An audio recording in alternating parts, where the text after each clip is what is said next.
started. You've spent your childhood in Texas. You have also spent some of your summers working on your ranch with your grandfather. I've heard you personally talk about these experiences very fondly. How have those summers played an influence on you? Well, I got very lucky because my grandfather was almost a third parent for me. And I spent all my summers on my grandfather's ranch from about age 4 to 16. And in the beginning, he could create the illusion for me when I was 4 years old that I was actually helping. But later I actually was helping. I learned so much from my grandfather because he was, I think this is true of many people in rural areas. They're very self-reliant, they're very resourceful.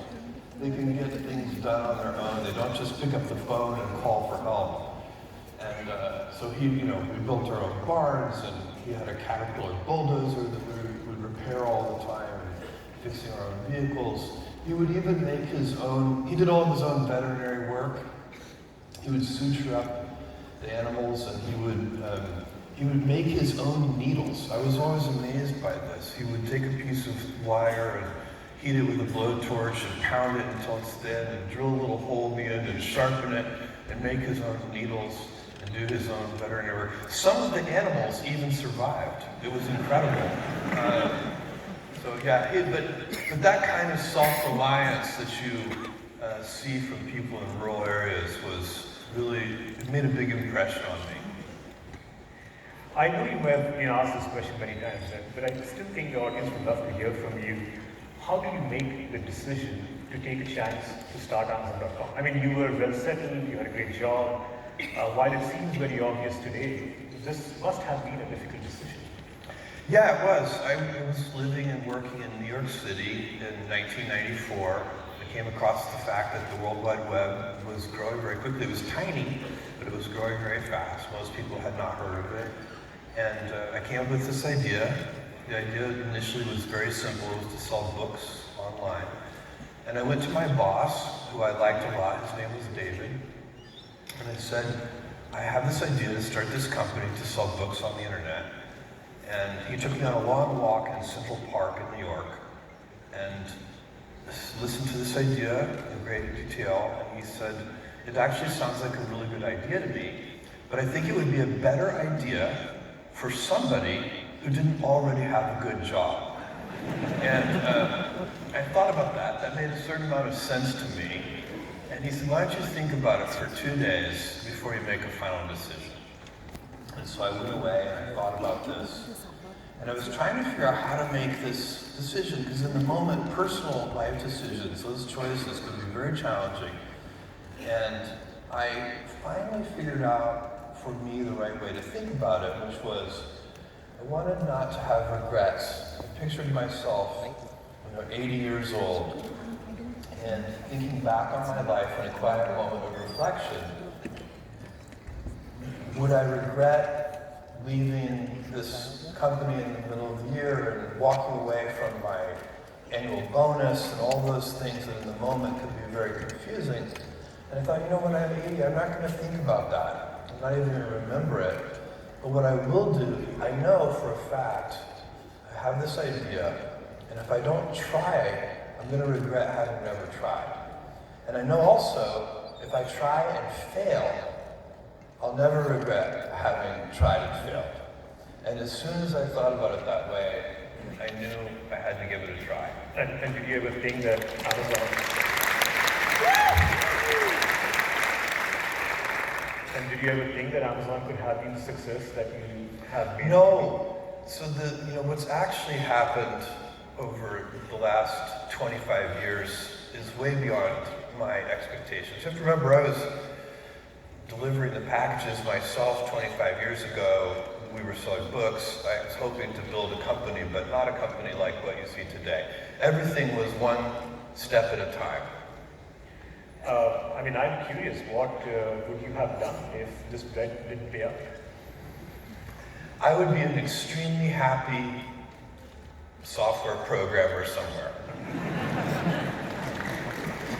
Well, it feels good to me because I am a software engineer by profession, so I think I'm in the right place. Thank you. It's fascinating to see, personally, I've been very impressed by how you have been able to scale as a leader, as a builder, as an operator, starting as a founder of a small online bookstore, but now being able to serve hundreds of millions of customers globally across many, many lines of businesses. And today in our audience, we have many entrepreneurs, small businesses who have big dreams. Yeah. And I was wondering that if you have any advice to them as they scale their own businesses. Well, yes, I've seen Amazon at every scale level. So I've seen it when it was one person, it was just me. I've seen it when it was 10 people, and 100 people, and 1,000 people. Today around the world, it's more than 700,000 people. And at each stage, I've had to lead the company differently. In the very beginning, not only are you deciding what to do, but you're also deciding how to do it. And in fact, in the very beginning, you're even just doing it yourself. So that's the beginning. And then as the company got a little bigger, maybe it gets to be about 100 people, and you're still helping figure out not only what to do, you're still figuring out how to do it, but you're doing less and less yourself. Other people are doing the things, and you're helping them figure out how to do it. And then as the company gets even bigger, eventually that question changes, and you stop helping as much with the how, and you more exclusively help with the what. So you start to figure out what to do, but not how to do it.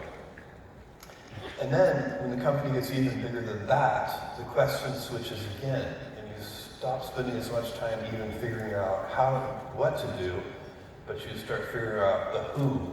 So the question sort of progresses. You're choosing leaders, and so the big question becomes the who question. And so you kind of go from the question of how, to the question of what, to the question of who. And that's been my progression. And I'll tell you, the who has been so valuable for me because I have always been figuring out how to hire people who could be my tutor, people who would teach me. And that is, if you ever get lucky enough to be hiring people, make sure you're hiring people not only that you can teach them what you know, but make sure you're hiring people who also are going to teach you things and that they can be your tutors. And that has been the secret to the scaling of Amazon all along the way.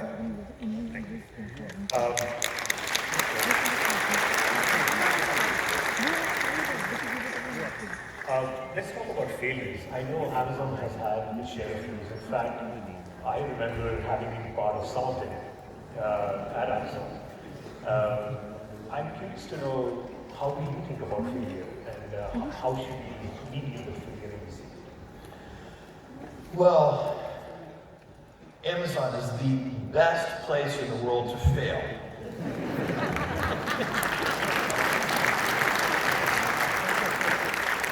And the reason for that is we have a lot of practice.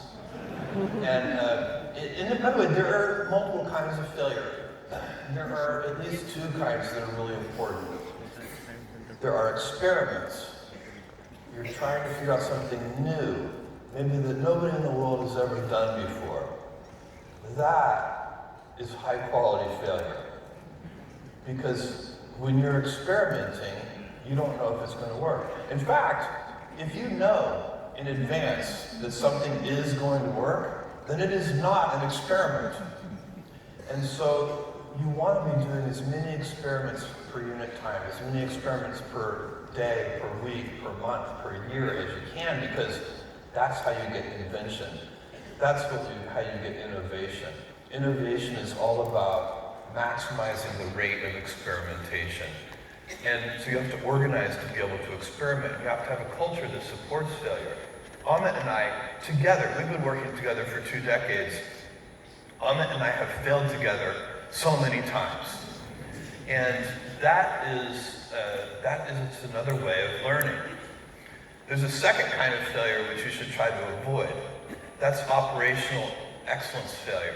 When you do know how to do something, you have to treat that differently.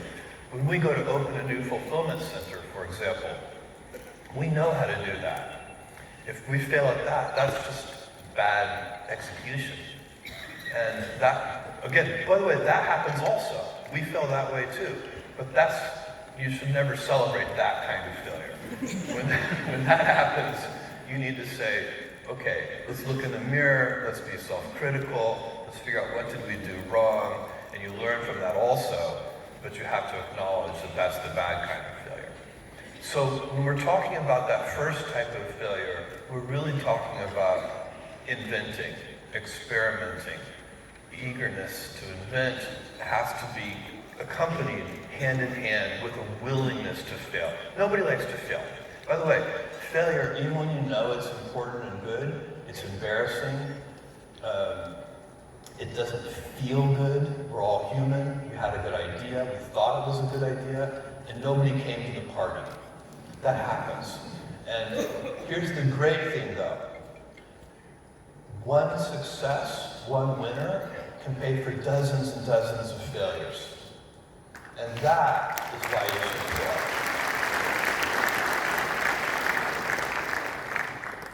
I myself have some scar tissue, having worked on auctions and Z-Shop. I don't know if you remember those. Oh, I remember. I have the same scar tissue all over my body. So pretty much all proof that I ever wrote code at Amazon has vanished. But the exciting thing is a lot of those inventions actually helped us launch India. That's right. Which is Yeah, because, auctions was a failure, Z-Shops was a failure, but out of those ashes came Marketplace. And then Marketplace was a huge success, and it formed the whole foundation for Amazon India.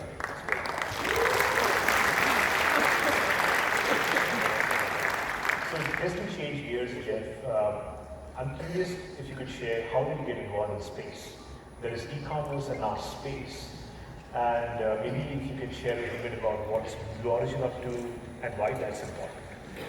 Well, I have a company called Blue Origin. It's building reusable space vehicles. It is a childhood passion of mine, first of all. I started getting interested in space when I was a 5-year-old boy.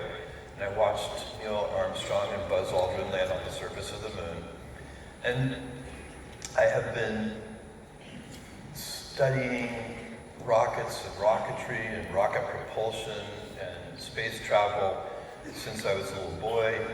In high school, I read a book called The High Frontier by Jerry O'Neill and started thinking about the idea of humanity expanding out into the solar system. I believe this is extremely important. We have a choice as a civilization. We can either have a life, I'm talking about many decades from now or the next couple of 100 years. We have a choice. We can have a life of stasis, and because Earth is finite, and we are running into the limits of that right now when you look at things like climate change. Earth is a finite planet, and if we continue to grow, and we continue to use more energy per capita, all of those things have brought us an expanding civilization and all kinds of wonderful things that we value, world-class medicine and vaccines and all these things as we've expanded. But we also use a lot of energy to produce those things. I think over the long run, again, I'm talking kind of hundreds of years, our descendants are going to move all heavy industry off of Earth. All the polluting industry will be done in space, where we have infinite resources for all practical matters. And Earth can effectively be zoned light industry and residential. And Earth can be this amazing garden. We have sent robotic probes to every planet in this solar system. We, humans, have done that. This is the good one. There are no other good planets in this solar system. We have to take care of this one. And we have to do that a bunch of different ways. There's a lot of here and now things we need to do to take care of this planet. But long term, if we want to continue to grow our civilization and have the freedom to do that, we need to also use the resources of the solar system. And to do that, we need a dynamic, entrepreneurial civilization in space. We need there to be space entrepreneurs. I have had the great fortune, alongside Ahmed over the last 20 years, to watch on the internet the most dynamic, entrepreneurial, it's been so exciting. And what could happen on the internet is that two kids in a dorm room could build a company the scale of Facebook. Two kids in a dorm room could build a company that today has a $500 billion market cap. That kind of dynamism cannot exist in space today. Two kids in a dorm room can't build anything interesting in space. The cost of admission, the price of admission is just too high. To do really interesting things in space, the price tag starts in the hundreds of millions of dollars and goes up from there. And that's the job of Blue Origin as I see it. I want Blue Origin to reduce the cost of access to space by such a large magnitude that we can have two kids in a dorm room start a great space company. That will be the future generations. They'll be able to do that. And we will all benefit from that. It's very exciting. And we need reusable rockets to do that. So that's our focus. But talking about also taking care of this planet, I know you're an optimist, but the threats of climate change are very real and worrying. Yeah. I'm curious to know how do you visualize the future in given those threats? Well, this is something that's going to take collective action all over the world. These problems, you can go back 10 years and 20 years, and there were people who just did not acknowledge that climate change is real. Anybody today who is not acknowledging that climate change is real, that we humans are affecting this planet in a very significant and dangerous way, those people are not being reasonable. This is a big problem, and it's going to take collective action all over the world if we're going to make progress on that problem. I'm very proud of what Amazon is doing. We just announced the Climate Pledge. Climate Pledge is to reach the goals of the Paris Accord 10 years early. Amazon is going to be 100% sustainable electricity by 2030 as a step on the way to that Climate Pledge. We've announced the acquisition of 100,000 electric delivery vehicles. We've announced here in India that we're going to eliminate all plastic by coming right up June 2020, just 6 months from now. And one of the things that large companies like Amazon can do, if Amazon were a 500-person company, we could announce the Climate Pledge, and it would be a very nice thing to do, and I encourage small companies to do what they can for climate change. But when a large company like Amazon with 700,000 employees and a big global footprint, when we do something like the Climate Pledge, it really can be a needle mover. Because it's not just Amazon, it's our supply chain. All of the partners and companies and delivery companies that we work with, for us to meet that pledge, they have to meet that pledge. And so it has a multiplier effect when a big company like Amazon gets very serious about meeting the goals of the Paris Accord 10 years earlier, it can have a big impact. And we're also working, I'm using my own connections, working with other CEOs around the world to get them to do similar things. So I'm very excited about it. It's a place where it's going to take big companies, small companies, individuals doing the right thing. It's going to take nation states doing the right thing. This isn't something that can be done by any company, even a large company, but it is something that we can achieve with collective action.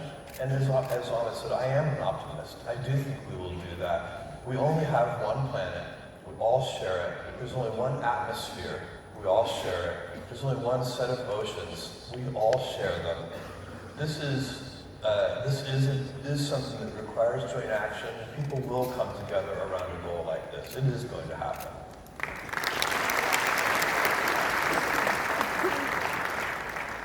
Jeff, you're in the midst of thousands of SMBs in this room, and as I was just talking about, I feel the Indian SMB is very unique in their resourcefulness and inventiveness. In fact, I get emails from some of you, I get emails every day where they talk about how they're embracing technology and not just making a difference in their own business, but very meaningful impact to the people around them. I believe you have fondly referenced yourself as an SMB in the past, and you have something exciting to share, so would love to hear from you. I do. I have an exciting announcement to make, and as Amit said, I was an SMB.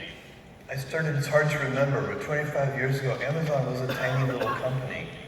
And, not only was I driving the packages to the post office myself, but I was wrapping them and preparing them and, doing all the things that small entrepreneurs do. Today, we're announcing that we're going to invest an incremental $1 billion in digitizing small and medium businesses. And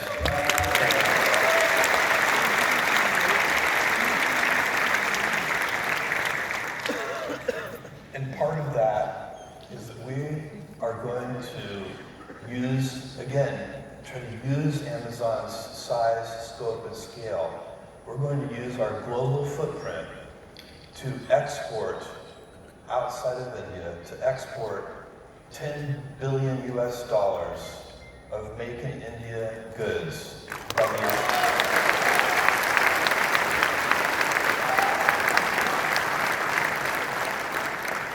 We're going to do that by the year 2025. So we're super excited about this. We have plans to do it. All the thanks and hard work goes to Amit and his team. They're the ones who will make this happen. Thanks to a lot of the folks in this room, the SMEs in the room, they have been successful. Just to give you some context, we are already seeing, as I said, over 1 million artisans and weavers and women entrepreneurs in our marketplace, to get 10 million more of them digitized by 2025 and to increase exports with an incremental $1 billion investment jet. It's very, very exciting, both for our customers and millions of small medium businesses and local shops in the country. I'm curious why part of us, the goal there, don't forget, is to make sure that more people can participate in the prosperity of India. And I believe you got a chance to interact with one of them just outside before you walked in. I did. In fact, I visited this jacket that I'm wearing was given to me by one of the SMBs that I visited outside, so I'm wearing it very proudly.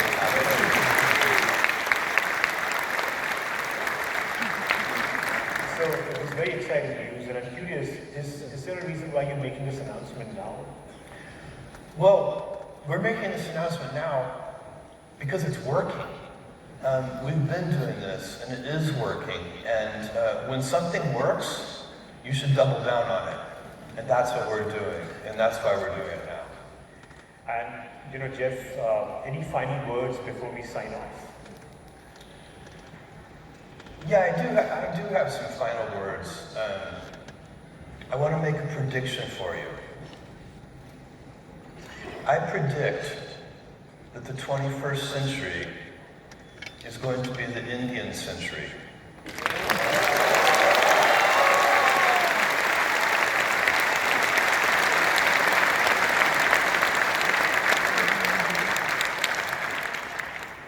The dynamism, the energy, everywhere I go here, I meet people who are interested in self-improvement and growth. This country has something special, and it's a democracy.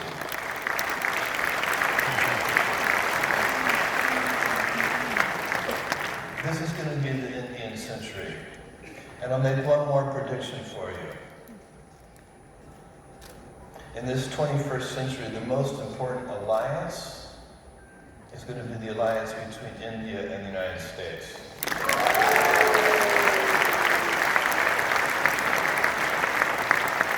The world's oldest democracy and the world's largest democracy.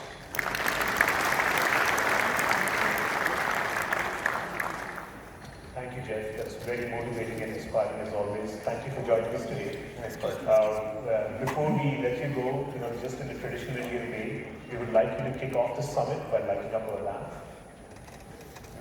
You want me to? Yeah, we have a lamp that we will light up. Yeah.